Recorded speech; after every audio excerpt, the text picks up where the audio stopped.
Paul, what have you got planned for Father's Day for me? Hopefully the weather is the same as it is today, cracking the flags, and we will have a barbecue. Are you cooking or am I cooking? I'll cook.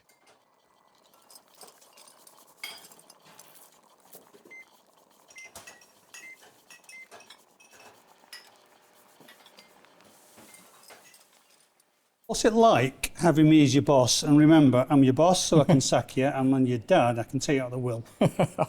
People always ask me this question, and for me it's really, really easy, and I love it. So what was it like working with Nana and Grandad on the market stalls when you were younger? I hated it at the time because every school holiday, every weekend, I was just selling ladies' clothes. I didn't want to do it. What kid would want to do that? Yeah. Now, it's probably the best education I ever had. And Grandad was the right slave driver, honestly. But it made me where I am. Have you got any favourite moments that's always there in your memory? You getting me into Manchester United at an early age, us going to the game together, celebrating some of the famous wins, which clearly we don't have anymore.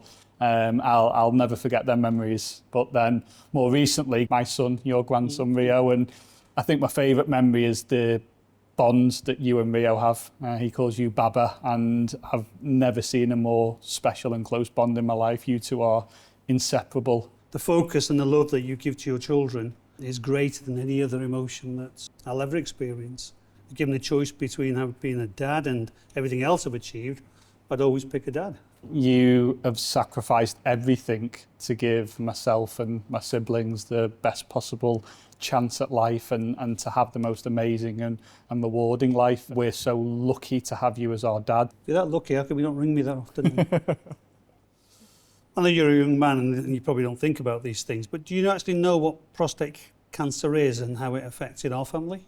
I remember a good few years ago now, and I was much younger at the time, when you said Grandad had prostate cancer, and clearly hearing the word cancer was really scary. At that point, I did start to understand it more and realise that it's not just for old people, and it's really important to be wary of it now and get yourself checked out, because it's better to know than not know. I think it taught me a lot. I didn't know anything. I knew of prostate cancer, but I didn't understand that, how the diagnosis works and what the repercussions were. How did you feel knowing that the family has history of prostate cancer? Ever since Grandad was diagnosed, I've had an annual checkup every year. It gives me the green light to carry on living my life.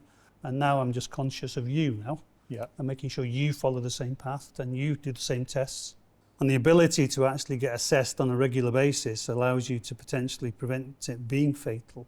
It's not talked about enough, but the safest thing to do is to just be checked. Does it cost you nothing to go on the Prostate Cancer UK website just to see if you're high risk? And doing the simple test will tell you whether you're high risk or not. And if you're not high risk, fine. If you are, go and see a doctor. You shouldn't be embarrassed to talk about something like this. You shouldn't be embarrassed to get something like this checked out, because it can really, really make a difference. If you catch it early enough, you can save your life through a simple test. Absolutely.